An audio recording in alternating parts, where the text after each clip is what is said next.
The heat is still on. Massive game. New Zealand to win. Great kick. It's been a terrible year for little Wallabies. We're missing an injection of life. Stupid guys think they're so good. Hello and welcome to RuggaMatrix International, episode 237. I'm your host, Juro San, and here's my co-host, Ben Kimber. Hey, Benny. Hello, mate. How are you? Very good, thank you. Here we are, once again, live. Thanks for joining us on the World Wide Web. And there's so much to talk about. We never mess around. What is your strike issue of the week? Strike issue of the week. Well, last week we tried really hard not to talk about the negatives, mate. We kicked off on the All Blacks and Lions. We didn't want to get stuck in too much to the things that were going wrong. I don't think we can do that this week after the weekend that was. So the first thing I want to do is shout out to all those Australian rugby fans like us who are doing it tough as your teams get towed up week after week after week. And I think in that vein, my strike issue of the week is, how can Bill Pulver hang on? He's got a contract through until February. What are you going to say here, Ben? It can't last. He's got to go. Pulver has to go. He cannot stay in the job. Wow. That's a big call, but he has been there for a while. There has been one, I guess, parting of the ways in Rob Clark. So what do you think about that? Is he just a sacrificial lamb? Has he gone for other reasons? Is it the involvement with the Super Rugby team that has to be punted at some point? What do you think has happened with Rob Clark? Because many of the people who are on the fringes there, or even inside, think that he's actually a pretty good administrator. No, yeah, and I've dealt with Rob Clark in the past. He's a smart guy. No, I think the obvious one, and Rob Clark was the Chief Operating Officer, guys. For those of you who don't know, Rob Clark is for the Australian Rugby Union, and a very influential and a very important guy, I think, in the Australian Rugby Union and the administration of Pulver, seen by many as the heir apparent. Now, we can only speculate. All we've had about Clark's departure was a lovely email from Bill Pulver, which really raved about Clark and his performance. But the timing is really, really interesting. The guy who everyone saw as potentially the next CEO, in the midst of what has been a very poorly managed process around getting rid of an Australian super team, has walked out the door. Now, Clark was right in the thick of it. He was the guy who was over talking to the Force. He's previously been associated with the Brumbies. He's a very well-known Australian rugby guy. So the timing of him leaving before we've had any sort of whisper or word about what's coming out, I think, seems to suggest, obviously, all is not well in the halls of the ARU. Now, either he's had a gutful and had to go, or there's some decisions going on that have meant he's not aligned with, and they've made a decision in that regard. But all we can say is the email said he decided to leave the organisation. That's all we've got. Now, the thing that I think is really interesting here is, and if those of you who read Brendan Cannon's article in the Daily Telegraph, Cannon made the call last week. I'm basically following Cano in here. Cano said Pulver's got to go. And the reason is because right now, and I think we said this a couple of weeks ago, we talked about if there's ever a time for leadership in the game, and we can talk about what Pulver might have done in the past that we didn't agree with, and there's been plenty of that. But if there's ever a time for leadership in the Australian rugby game, it's right now, and we still are not seeing it. The lowest ebb of Australian rugby that surely you or I can remember. I don't know, you're a bit older than me, aren't you, mate? But I wouldn't know it, though. At this low ebb, right now, Pulver is missing. We haven't heard from him. There is no leadership. That's absolutely true. And I'm just looking at Lance Taylor there saying, totally agree, Ben. Although you're agreeing with Brendan Cannon first, and I guess there's a few others there as well. But let's get a bandwagon going, clearly. Yeah, you've jumped on the bandwagon. Something's got to happen. I mean, the results have been unacceptable when it comes to Australian rugby. And I was desperate not to harp on this week, and I know you were too, Ben, but the results in the under-20s, absolutely caned up, couldn't score a try. 43-6. Since the New Zealanders. Terrible result. So not even in the junior level. And what about the coach? He's absolutely scathing about the skills of the Australian players, and that's all the way down the bottom. But you know what? We have been talking about this for forever and a day, so it's almost like everyone else is catching up to what we've been talking about. The lack of skill at juniors, the lack of contest, the lack of continued club rugby, hard week in and week out footy, all that sort of stuff. Now, where are the hard yards being done at the top of the tree? You know, they were looking at the women's sevens team as, you know, saving them for a lot of publicity. Well, even they're struggling at the moment now. So there's no real good stories in Australian rugby. There are plenty of great stories in New Zealand and around the rest of the world. but it's not South happening Africa's here. not so pretty. South Africa's not so pretty. No, but I think, and we've got to get into that at some point. I do have the battle plan, but I think Australia's disasters have sort of jumped into what we have to take care of from our point of view here. But yeah, I think change has to happen at the top, absolutely, you know. What's happened? Nothing's happened. Now, I want to tell you specifically why I think it is now untenable for Bill Pulver, Right. because it's quite obvious that this has been a poorly managed scenario. We've got legal action almost coming from both the two teams that are under the pump here. The Rebels are saying, if you knew that 5 teams was no good a couple of years ago, how come you sold us the licence? Whereas the Force are saying, we've got a document, baby, that says we're here until 2020. So that's been very, very poorly managed. Every time the RU turns around and says they're going to do something, it seems like they get knocked aside a little bit. Now, but specifically what made me really think about this today is not just Cano's great piece in the telly, where I think he compared Chairman Klein and CEO Pulver, he compared them to the Arnold Schwarzenegger and Danny DeVito from the Twins. He has to crack a joke. Which was a nice piece, Yeah. we like that. But just in the last day, the news that I've been reading in Australia, I want to firstly, a quote from Steve Chu, who's obviously... David Moffat. David Moffat, there you go. Look out. Firstly, Steve Chu, right, the NZ Rugby CEO, he came out, they announced another $1 million coming in the coffers with a game against the Barbars. And I know Darren Ormsby said they might be cheapening the jersey a bit, which I agree with, but we'll talk about that a bit later maybe. But he said, no doubt the revenue is helpful. It's a virtuous cycle. If we have the players here, and this is the revenue coming in from the extra Barbars game they're putting on. Right. If we have the players here that can generate more money, then we can keep them here to generate more money. But the money is not just for that part of the game. For the first time in a very long time, we've had 26 provincial unions recording a profit in the last financial year, and that's all part and parcel of the growth in revenue we've achieved. So you've got the CEO there who's talked about the growth of the game in NZ, 26 unions making money, whereas the leadership of the RU is so disconnected from the rest of the game in Australia, and we're seeing that at all levels. And that was driven home for me by 2 other stories, one of which was a call out to say, let's get a rugby summit going and get Mark Eller and Bob Dwyer and all the great guys that get them involved, which is an obvious call for me. And I saw another one which came from Super Rugby coaches. I think it was Styles, McGann and Gibson even, from the Waratahs, who all said in the Australian, let's get a rugby summit together. So if you've got the ex-champions and coaches and players out there saying, for God's sake, can we talk about a solution? You've got the Super Rugby coaches saying, for God's sake, can we get together and talk about what we need to do? And we hear nothing from the ARU, nothing at all. Something is broken. Yeah. Something is broken, and we need leadership, and it's not happening. It's not. I'm slapping the desk. I know you are. Lots of comments there saying Pulver should go. Line's not pretty, question mark, from Barrow Kessler. And Dave Goodenough jumping in there saying he has to go. Oh, that's a fair point for Barrow. It's probably not as broken in SA as it is in Australia, but in general, it's not going as well as people would like to see South African rugby go. I still think they've got enough talent to pick up in South Africa. There's no doubt about that. Yeah. What else you got there, Ben? So they need a summit, You're right? on a roll. I agree that they need a summit. We're hearing it from multiple voices. Now the ARU's either got to get on board and find a way to start to engage all these voices, because the people out there still love the game in Australia. They still want to see it succeed. They still want to bring it together. So how can the ARU actually do this? Well, first they've got to make a call. Now the late breaking news, as we went to air about an hour or 2 hours before, and I think one of the guys might have been Tina or someone else posted it onto our page, was a story out of Melbourne from the Herald Sun. Matt Windley and Leo Schlink said that the Rebels are considering all their avenues. So legal action is on the table to sue the ARU if they believe they're getting kicked out. But it was an interesting story. It didn't make it explicit in that you can tell they've got a good source of information, but the Rebels aren't declaring what they're talking about. But it suggested that there would be a buyout offer for the Rebels, which means that inside the ARU, they've flipped on who might go. It's all been the talk about the Force, and there may be, if this suggests there could have been a flip and the Rebels could be in their sights now, which is a financial hurdle, but from what we've seen, appears to be the right choice, unless you're someone like Asok Rao. Yeah. Asok Rao, I hear you, buddy, he's a Melbourne Rebels fan. There are fans who will hurt whichever decision is made. Yeah, because the big fan decision has to be the WA decision. The Melbourne decision, yes, painful, but the Force have been there for longer. They have genuine development pathways, I think, for Australian rugby at the top tier. And it's not to say Victoria hasn't, but a decision has to be made, and that tough decision should have been made a while ago. They shouldn't have gone to the extra team, as I said. I thought we should have stayed at 3 teams and make them strong. Now, there's a comment. There was a comment. I think I wanted to take down who said it.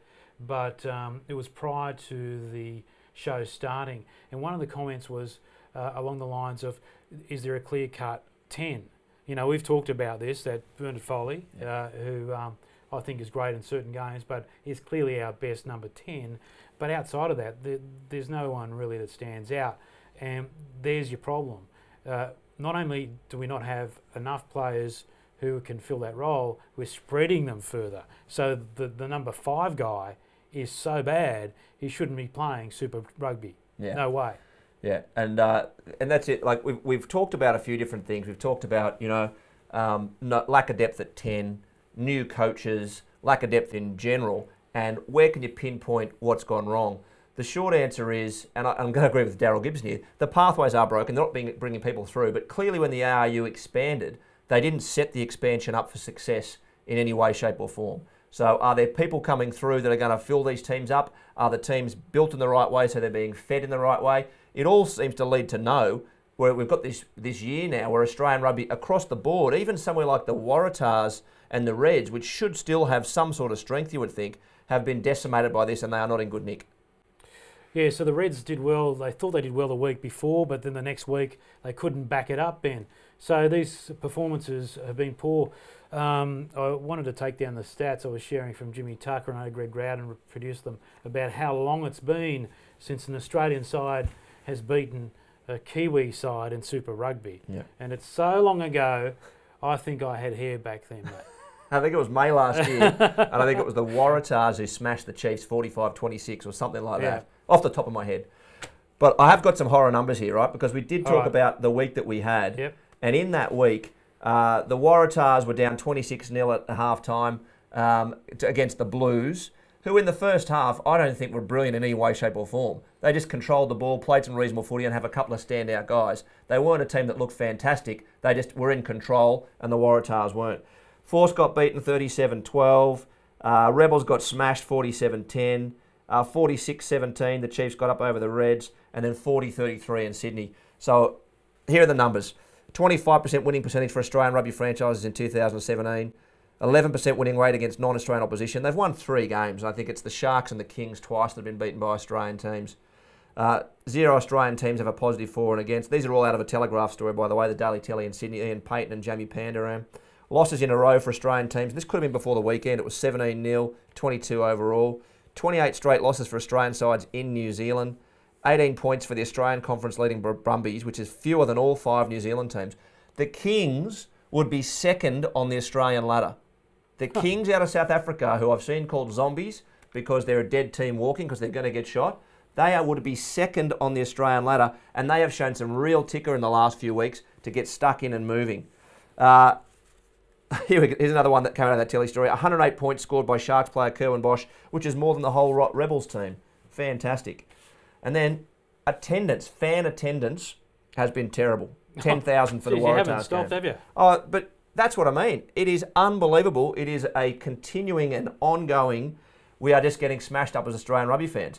So where do we get this fix come from? How do we get this moving ahead? Now, I think one of the things you need to be careful about with these summits is there was a summit in 06, and I think Peter Mara from the Force was quoted in one of the articles on this, and they said, beautiful. They came up with a plan, they did the NRC, lasted 1 year. Yeah. Where do they hold that? At Trump's place? Could well have been. In Florida. Could That's well what you have have to been. be careful. If the ARU calls a summit, I think they'll spend the whole budget on the venue. So even if they call a summit, they're still going to need a galvanising figure at the ARU to bring it together, and I don't think that can be our old mate, Mr. Pulver. Yeah, Dave Goodenough also mentions fitness.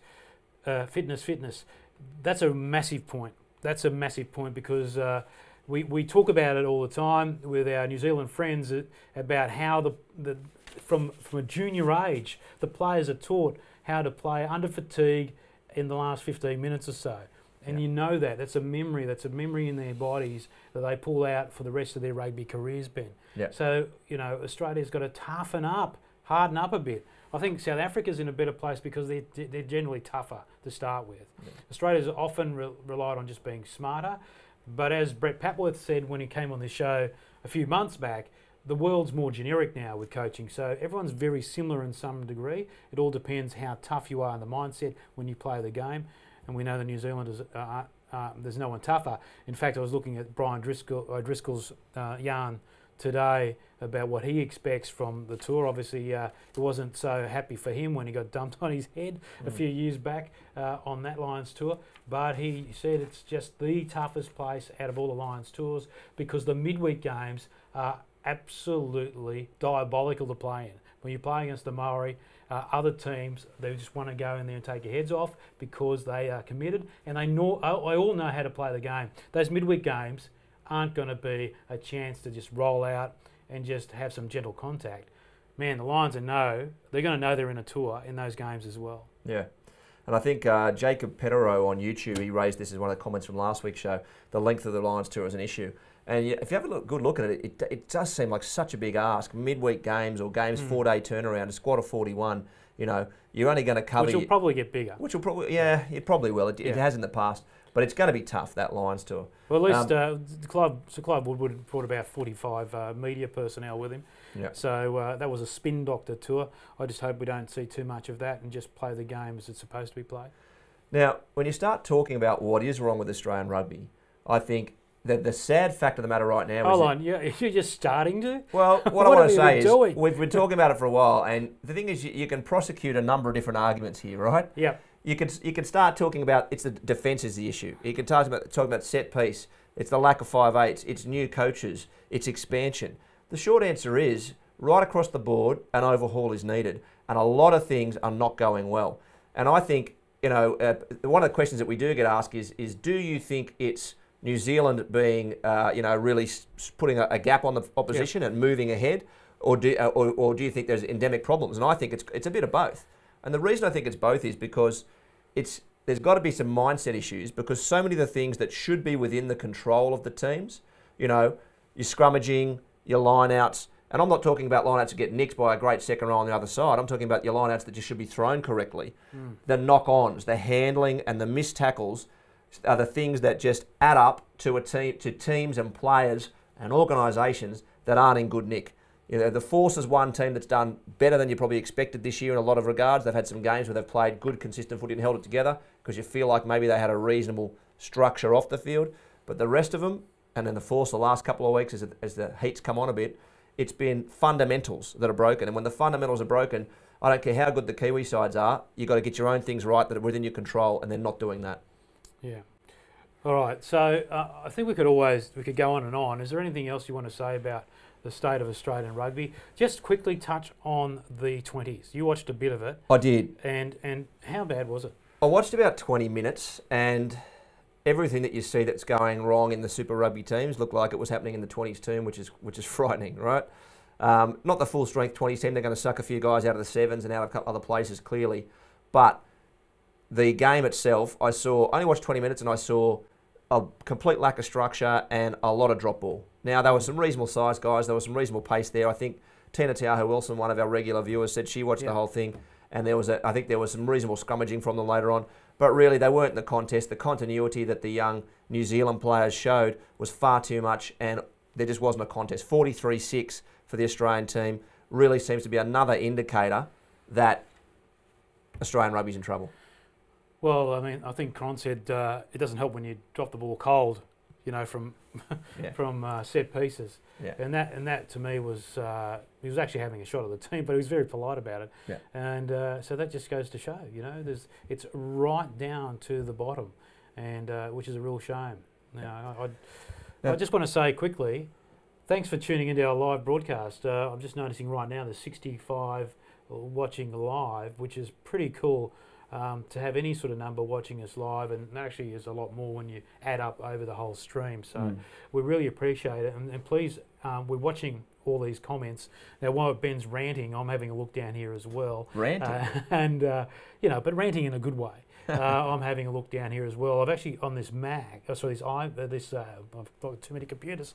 So on this iPad Pro, controlling the vision switching because the main computer's over there. So I'll actually do for those who are interested behind the scenes how this all works. But it's pretty cool. It's pretty I know cool. nothing about how it works, but it's pretty cool. I just want you to come here and rant. You do a really good job at it. And so thanks for bearing with us, particularly last week. and the bug at the start was actually a Facebook connection thing, but it seems to be working really well. So I just want to say thanks for joining us live. It's really a different way to do the show because we've got that instantaneous feedback from you, the questions about what we're talking about.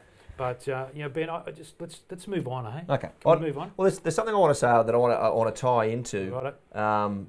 And there's a comment here from Hams on the comments here about Charlie Nartai, who was out for almost a year, and she says he played better than a lot of the Aussie players who've played the game for 11 rounds.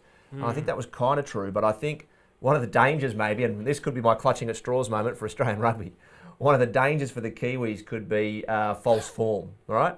False form. Players who look fantastic because they're playing against sides that aren't travelling too well. Because Charlie Nartai had a fantastic comeback game, and it was awesome to see him back out on the park after those concussions issues and the stuff that he had. But, at one point he made a great step near his line. He ran up, he steamrolled Quade Cooper, but many have. And then the ball went through and a try was scored. And everyone was saying, wow, Nartai's back. But if you roll the tape back about 10 or 20 minutes, he got absolutely stood up and brushed by Samu Karevi. So he looked a little... he didn't look quite on his game there in defence, but certainly he was in attack, and we saw some fantastic moments there. We mentioned last week Cooper's not looking fantastic. I mean, we talked about 5'8". Cooper's not in the kind of nick that you'd expect to see him in Australian 22. And you mentioned Bernard Foley. The depth at 10 for us looks like we're struggling, doesn't it? Yeah, absolutely. Now, the other quick point I wanted to make was in leadership, Samu Karevi, Michael Hooper, Colby Fainga, Matt Hodgson and Sam Carter were the captains. And I think there's some good, solid players in there. But are any of those guys, and this is a harsh bar, but any of those guys the John Eales types?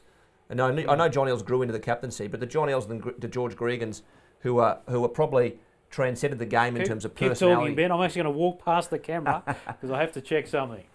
The kind of players who transcended more than just their playing ability to lead teams. Now, I think Matt Hodgson's an inspirational player. Sam Carter's learning about being a captain. Samu Karevi's new. Michael Hooper's a very quiet captain. So I feel like that leadership that we talk about, new coaches and new captains, means there's fresh leadership across these teams and people need to try to find their way forward amongst those teams. So I think that can make it kind of hard. Jeremiah Nicaragua says, false form was not the reason why the All Blacks lost in Chicago. Now, we did talk about that last week. False form? False form, no. The All Blacks lost in Chicago. Just get you back on that camera, mate. Yeah, keep talking. Okay. I feel like there's a confluence of events that bring together a lot of issues for Australian rugby that need to be sorted out. But that said, one of the questions now is going to be, and I think that might have been, that might have come through for one of our online people. It was Hams, actually, again, asked about Wallaby selections. Now, it's too soon to talk about who will be in the Wallaby side. We've got a couple more weeks under our belt before we start to go into that period. But right now, I think the areas of interest for Australian rugby, we look strong in some areas. I think they can put a good Wallaby side together and then we can see what Michael Cheika can do. But for now, I'm very impressed with the second row, the likes of Carter, Rory Arnold, a couple other guys rolling around, Adam Coleman back. Means our second row looks strong. I think our back row is looking reasonable. There's a few guys who are doing okay. And then also, I think in hooker we look good. I think Tatafu Plota now and Tolulatu are two solid hookers. Stephen Moore is going to have to fight to be the Wallaby captain this time around. One more area I think that we're looking reasonable at is probably in the centres. I think there's a few options. I think the struggle there will be most likely the combination of the two. So Australian rugby has some areas of strength that they can build around, but those big areas of the halves in particular, and I think the back three is looking a bit shaky on some of the form as well. Now, Giro's just stuffing around off camera doing a few things, so I'm just going to go to a few of the comments, I think. Tina says, where's Fardy? Unfortunately, Fardy's off this year. I assume they'll pick him, but he's heading off to Leinster, I think. But Fardy's been an outstanding number 6. That's one of the strengths I see in the back row. I wanted to go to some kick-off points from some of our viewers on the Facebook and the YouTube pages. Giro? Go for it, mate. Who's back on deck? Yeah. David Spence, he questioned last week asking about the Kiwi coaches failing in Australia. So we were talking about the Kiwi coaches last week, but we were talking about Deans and Gibson. I don't think we were making comments that all the Kiwi coaches fail in Australia. I think we were talking about those two particularly, saying not so much Kiwi coaches in general, but so far Deans and Gibson haven't shown that they can take an Australian team and turn them into a competitive side or a side that to level that we want to see them. But a very interesting point was made from Jimmy Kipp on YouTube, and I'd love to know some of our Kiwi viewers' thoughts on this. But Jimmy said that the coaches out of the Crusaders setup who had massive success there have struggled elsewhere. Really, Hammett, Deans, Blackadder, Gibson all came through a fantastic culture and a very successful team and built, quite an amazing dynasty there. But none of them have really gone out there and set the world on fire elsewhere. And I think that's a really interesting point, which might, people like to talk to us about this and say, is it the NZ culture versus Australian culture? Well, perhaps it's the Crusaders culture. Yeah, it's true. I mean, Crusaders, I remember back in the day when Robbie Deans was coaching them, we all knew the game plan. They plant themselves across the paddock. They would kill you on turnover ball, and yet everyone knew the game plan, everyone knew the tactics, but no one could beat them. So that comes down to skill and execution again. So yeah, I think you're right in that way. The other thing too is, the Hurricanes, I think, is another vital thing for New Zealand rugby. For so many years, they just hadn't got it right. But it's amazing the last couple of years how they've been able to just get it together. I think it's just fantastic for the game, and they've got some superstars there playing too. I mean, I just love watching them. Yeah. Now the Crusaders this year too, I think, I tipped them at the start of the year as my pick, and I remember that. I don't know if I said it in the first few shows, but I started to go a bit off them. I think I'm back on them. I think I'm back on them after they absolutely annihilated the Eels, the Bulls. I don't suppose I was ever really off them properly, but I'm back on them now. They look good. Kieran Reid less, and they still look good. Well, good to see you jump back on them. The other thing is, I think when you look at with the impending Lions series, the challenges they bring, I'm just wondering how tactically New Zealand's going to set themselves up. Are they going to be brutal, and just look to just annihilate them physically? They're going to run around them, play their space game. I'm just really interested to see how the two coaches are going to approach this series. I don't know, how do you think it's going to shake out? Look, I don't think we'll see a massive change up from the All Blacks in the way that they approach a game. I mean, they've got a very, they've got a squad that can play a certain style of game that's been proven to be incredibly hard to handle, and they've now got more players coming through in depth who they can see as plugging into that if they have holes and if they need to. It's a game that's built on a very committed defensive effort, and also a commitment to a ball in hand approach as soon as possible for turnover or any sort of their own set piece. So we've seen an All Blacks team that can win games comfortably with less possession and significantly less possession than their opposition. So the Lions team are going to have to be excellent at controlling the ball. The Lions team, we saw a couple of different styles across the Six Nations. We said it's one of the best Six Nations we've seen this year, but we saw a couple of different styles across those teams. What'll be interesting is how Gatland brings that together, and the suggestion perhaps that Gatland could be a very conservative style coach, and will he get the most of these teams that had a crack this year? The Scotlands and the Irelands and the Wales and Englands, who all at different times had a red hot crack. How can he bring that together into a line style and get it moving together with the right combos? But for the All Blacks, I think we're going to see the same stuff from them. I think Hansen will be reasonably conservative in his selections because I think he's going to want to get that going as soon as he possibly can and sit on the guys who he knows can pull it together at international level already. We said this last week, we can't make too many changes in that side. Yeah, I know. It's going to be fascinating because I remember it's all about the start too. And so I was part of the management team in 2001 when the Lions got us on the jump in Brisbane. And I remember O'Driscoll shocking the world on that occasion. But tactically, we were really caught off guard. We played the game poorly in Brisbane. And there was a lot of internal blame going on there. Like what McQueen and what George Gregan, all going at each other in terms of what the tactics were. So we needed to get the team together quickly for that second test in Melbourne. And I remember watching that series later in Cardiff when we were touring the UK, and we were about to play Wales, and I think it was a Barbarians game. But Eddie Jones was a coach by that point, and we were looking at it in the pub, and the pace of the game was faster than what we were playing after the Lions series. And if you get a chance, have a look at the 01 series again. The jerseys are massive, they're hanging off the players, but the speed of that game was amazing. And I'd be looking at a few tactics from that as well to employ in this series from either coach. But there's definitely lessons in the previous Lions tours you should look at, and because it's just like it's only 3 matches once every 4 years, so I think you get a chance to really absorb the coming together of all these nations in the one unit, a superpowered team, but brought together tactically.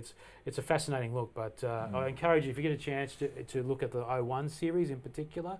I'm pretty fond of it, as we were part of it, but just the battle behind the scenes about what we needed to do heading into that third test, firstly the second one in Melbourne, and then in that third test, which really came down to Justin Harrison's line-out steal. Yeah. And, I remember Rod McQueen, things changed. So Rod's last test, he decides to do the captain's run, and he never really did it at that point. And it went for about an hour and a half. The blokes were absolutely knackered. And so they weren't in the best condition heading to the game. But in the end, Australia won the match, and it was an almighty fighting effort. So, and that's what you want, right? Yes. That series is the best rugby I've ever covered when I was a journalist. And I went to the 99 World Cup. I watched the Wallabies win there. I covered a lot of stuff across a lot of years. But that 01 series was best because this is what's missing at the moment: is New Zealand dominance and Australia and South Africa dropping back a bit means that the contest isn't there. And you want a contest in a 3-test series. You want that third game to go down to the wire in the last minute, the last play, as that 01 Lions series did. So your heart was in your mouth about the whole thing being taken away from you at any moment. That is what you're after. And I think that is that hope, I think, is probably a little bit much for this Lions series. New Zealand will start strong favourites. And I think one of the reasons they'll start strong favourites too is I think that there's a lot of players and a lot of depth that you could pick in some of these New Zealand sides. We talked about not changing too many of your combos. But the one guy who's still just looking fantastic and looks like the key to everything for the All Blacks at the moment is Beauden Barrett. His form is outstanding, and I think his ability... Phenomenal. His ability to read a game and to mix up a game and to make a defensive side think differently about things. From his electric pace, if he sees a small hole, he can challenge you there with his running game, shift the ball wide. But also, I'm really interested to see how in this line series, he pulls out his little crossfield kick. He's got an amazingly accurate, just in behind the winger crossfield kick for one of his flying wingers. And I think some of these big George North types, if they're on the Lions wing, we'll see a little bit of that at very erratic periods, trying to make sure they mix up their thinking. Yeah. It's just going to be fascinating. You know, the coaching, the tactics that we'll see employed by the Northern Hemisphere against the Southern Hemispheres of the world's best and the All Blacks is going to be intriguing. What about the mind games? I mean, as we know, when Sir Clive Woodward went to New Zealand and he took a spin doctor from the government, you knew things were going to be nasty off the paddock. I mean, as nasty as it got recently with Australia was in the paper, drew a clown of Michael Cheika. Now, we know that the New Zealand coach didn't draw it himself. He probably could do a good job. You know, Steve Hanson's probably a handy artist, especially if he had a few on board. But I think it'll be interesting to see if there are any mind games played here and if Gatlin gets involved. And the fact that we got an all Kiwi sort of environment there battling each other. Well, it'll be interesting too because I think both Gatlin and Hanson will be the kind of guys who can keep it together, and I think whether they touch off or not will be very interesting to go. And I think if Hanson goes off, it's usually because he's got a bit of pressure. He can get a little bit edgy sometimes, Hanson, and he can bite when he feels under pressure, and I think that gives him away sometimes. But let's be clear, none of them are Michael Cheika, right? They're not going to be a front page newspaper is not going to spark them up and get them moving. So you know. What sort of caricature can they come up with for the Lions? There's got to be something. Now, the question is, if it happens, do they bite? Yeah, you know, that's the thing. You know, do they carry on like Australia did, which was like they invaded. You know, it was just the carry on was just over the top. But, there's 2 points on here that I want to jump to because the first one, Tina's mentioned Dane Coles. Now, when we talked last week about the potential injuries for the All Blacks and how they may come back, wasn't aware at that time of how serious Dane Coles might be with concussion. Knew it was the knee, but he's got these concussion issues as well. Now, he, my friend, is a massive loss if the All Blacks don't have him. Oh, yeah. They've got some blokes who can run around the 2 jersey, but they do not have anyone who plays as well as who I thought was the best player in the world last year. Dane Coles, if he is not available, is a significant loss for the All Blacks. And the other point that was because made... he can play two and he can play winger. at the same time, by the looks. But the other point here, Carl Hansen makes a great point too, which I'd also made in previous notes and not spoken about, goal kicking for the ABs. So the Lions come with 4 or 5 guys who are metronomes, 4 or 5 guys who are the type of goal kicker Australian rugby hasn't seen in 15 years. They've got them in spades. They can have a couple of blokes in the park who just about anywhere inside the half are going to punish you.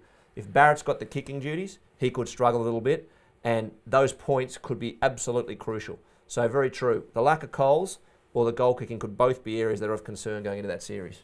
All right. So, but more importantly, we're about 69 live views. Let's get it up to 100. Spread the word, people. Thank you very much.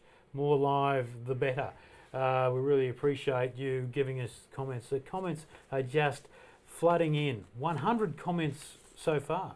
Holy cow. Great stuff. That's fantastic. And they're all great too. We wish we could go all the way through them. My feed coming back here is a little bit slower, Ben, because that feeds on a slower network that you're playing on here. We're using the fast one to pump up. So, you know, I think Barrett is something of a work in progress for all time. So we talked about where's he going to be. Now, last year we were always saying that how could he be, you know, any better than Dan Carter? But where do you think he is now? Beauden Barrett. All right, if you're going to pick the team that's going to play for New Zealand and they're both at their prime, I've still got Carter. I've still got Carter. And the reason is, and this may be unfair, Barrett is phenomenal, right? But the reason for me is Carter, I've seen him perform under pressure, under more pressure than I've seen Barrett perform. Carter had the capacity to single-handedly pick up a game where the forwards might have been getting beaten and they were getting done around the park, and Carter could change that game. Now, Barrett can do that individually with a run, but I don't think he picks up a team and drives a team the way that Carter does. So I would still pick Carter. Wanted to mention one other thing too, Ben. The Waratahs almost got booted from their home ground for the A-League soccer football final, but they didn't at the last second. But the fact that they were considering it, considering it, and I think everyone else around the state were egging them on to do it, just shows where the game slid here. I think it does, and it's funny you mention that because I'd love to see the Waratahs at North Sydney Oval. I would love to too. It's just near my house. I could have strolled off and watched them, but I would have been disappointed if the Waratahs had backed down for that, right? I would have been very disappointed because I think that was when you're a Waratah fan, you go to your home ground, you get it booked in. That's where I'm going to be. I'm going to watch the games. I've missed very few Waratahs games over the last few years, very few. And if they'd have conceded for $500,000 and taken it to a small ground on the north side of Sydney, it would have been a real concession that they were struggling. So I was at least pleased they didn't do that. Yeah. So good question there. Give us go down. Give us your predictions. Kevin Gibb. Predictions for the tour. I say that the Lions will lose at least one tour game and end up going down. I'm going to say 2-1. I think it's too early. I can't make a call now. Come on, make a call. No, I can't make a call. No, just make a call. I'll make a call. If those 5 players who are injured don't make it back for the first test, I'm going to give it to the Lions. Right. All right? Okay. Well, really? Not the whole series, but the first test. I think the depth will challenge New Zealand, not in talent, but in combinations, and I've said that repeatedly. But if New Zealand can put a side on the park that is very like their last, their stronger sides from last year, I think they're too strong for the Lions. Yeah.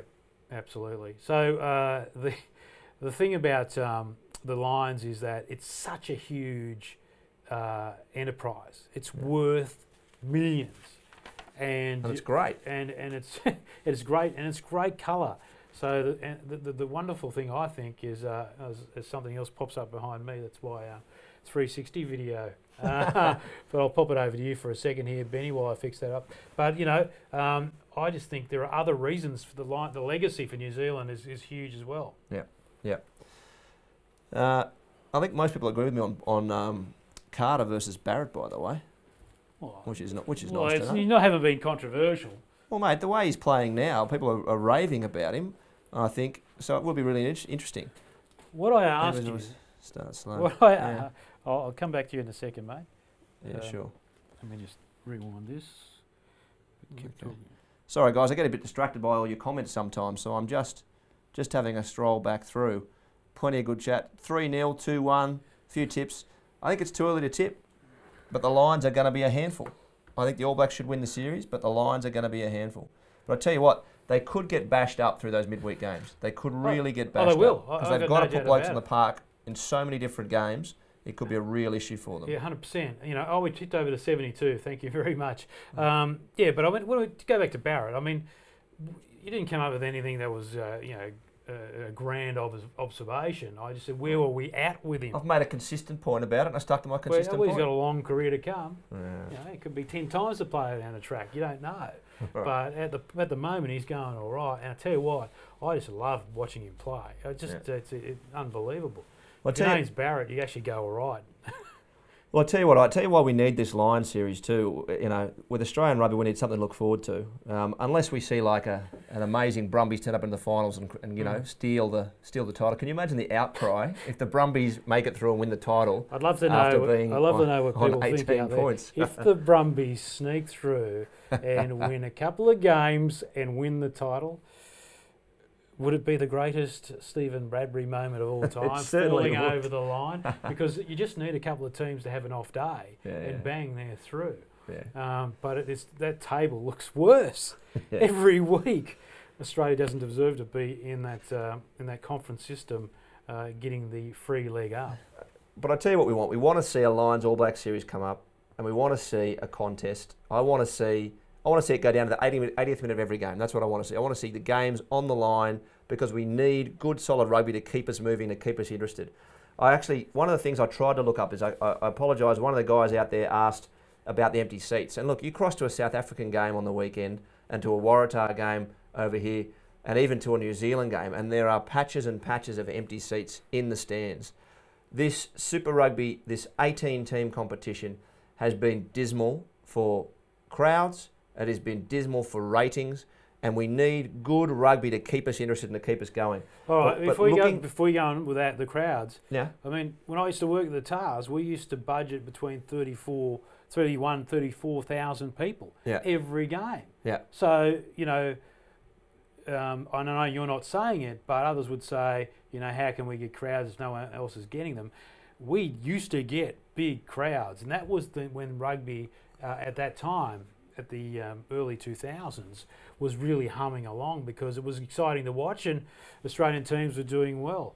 Yeah, the TARS actually would go on a rampage, win the first 5-6 games of the year, and as we know, fall over at the end of the year and not make it. And the Brumbies would always say they'd have a holiday in May. Yeah.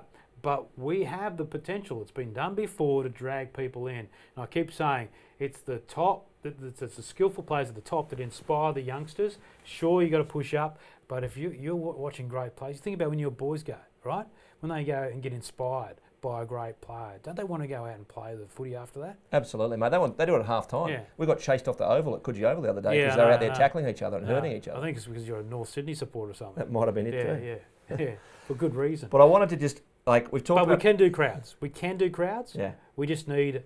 We need the product, mate. We need the games. And we need those tight, competitive games. Yeah. Now, the reason I wanted to say the seats is because I had a bit of a look around and was just trying to do a bit of research on the numbers. I couldn't find anything because I did it late. But the one thing I found was a story from last year, and this is in South Africa, and we've talked about how, the Lions are going okay, but South African rugby is struggling too. The Lions, by the way, are fun to watch. I like the way they play the game. I like the way they throw the ball around. They've had a pretty good run in a draw that means they don't have to face the Kiwi sides. But nonetheless, you've got to appreciate the way they play. But this story last year was basically saying half their stadiums were only 15 to 17% full. Only Newlands for Cape Town ever got to more than 50% full with an average tally of 26,000. Bloemfontein, 7,000. The Bay, 7,000. I mean, the numbers are just horrific. Kings Park was 45,000, Loftus was down to 17, and all of those crowds were down significantly last year, and you have to guess the averages are going to come down again this year. And last year, SANZAAR television audiences in South Africa, overall, were down 4 million fewer viewers than they were the previous year. So Super 18 is killing this game, and New Zealand and Steve Tew and a part of this, all of SANZAAR needs to fix this game and get it working. So I understand there's a meeting this week.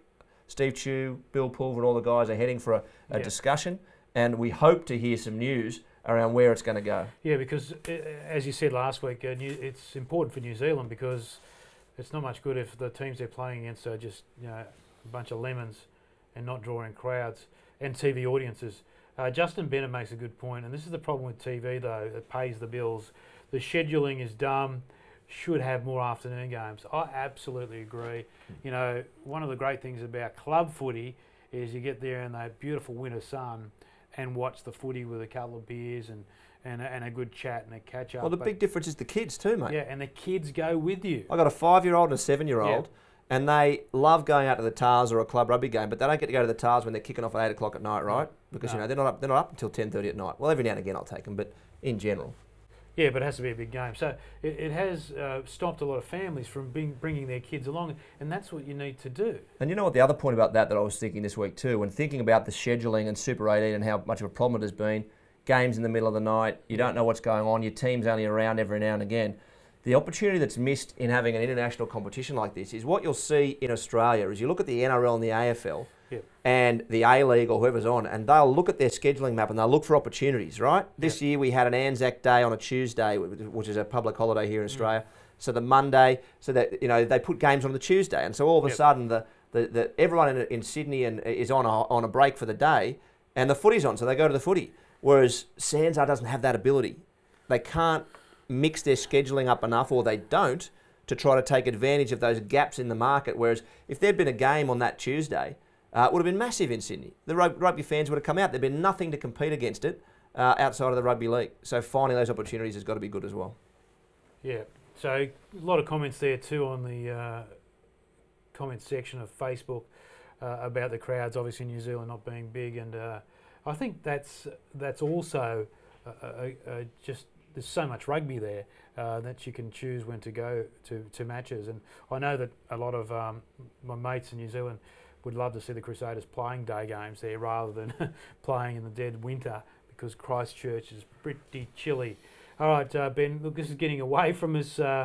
We could go all night. The pace of the show changes completely when it's live. You challenge me tonight, in front mate. Of a big crowd. You challenged me tonight. Bit of technical issues. Made me work for it. Yeah, I know. I just wandered around doing my stuff. Sorry, Darren said something there. Sorry, I've got to go back. Go back to Darren there. Just keep him happy. Where'd he go? I'm talking about sponsors. Oh, okay. Yeah. All right. So that's it for RuggaMatrix 237. Ben, thanks for coming in. Thanks, mate. Look, what are you looking forward to this weekend? Mate, what I'm looking forward to is I think what I'm going to do is I'm actually going to start a RuggaMatrix blog. So I'm going to start writing a bit more during the week. Oh, yes. And I'll share it on the Facebook page. But I want to get more involved with comments and thoughts through the week and start posting a bit. I'm looking forward to, I think, the Waratahs this week are going to do what the Brumbies did last week and have a great weekend because they got the bye. But really, there's not a lot to look forward to unless we can see some turnarounds from Australian rugby. What I'm looking forward to is maybe some news from the ARU on the direction of the game, some definitive decisions, and some attempts to engage the wider country in the future of rugby in Australia. Yeah, well said. And we want your boys to turn up to a game and be very proud of it and inspired. I still think that inspiration from great players is what gets you started as a kid, and then you throw the footy around after that. All right, mate, thanks for joining us. Give us a thumbs up if you liked it, guys. Give us a thumbs up on the way out the door, and don't forget, please always comment, like, post, and share the show for us. The more people that watch it, the more we'll be able to do. So thank you. All right, thanks, mate. Thanks for joining us. And I'll just say that we have got the most amazing cobbling together of technology to get this done. But there's a reason for that. I want to do some more programs, and it's part of my technology role outside of RuggaMatrix that I want to do that. So we're getting close to perfecting it. So hang in with us, and thank you. Around 70 live at any one point on the show is a really good result for Facebook Live. So thanks very much for joining us. We really appreciate it. This show will obviously be packaged up and put out as a normal program for download, as well as on iTunes and on YouTube. All right, thanks for joining us. We'll see you next week. And as we say every week, Benny, enjoy your rugby. The heat is still on. Massive game. New Zealand to win. Great kick. It's been a terrible year for little Wallabies. We're missing an injection of life. Stupid guys think they're so good.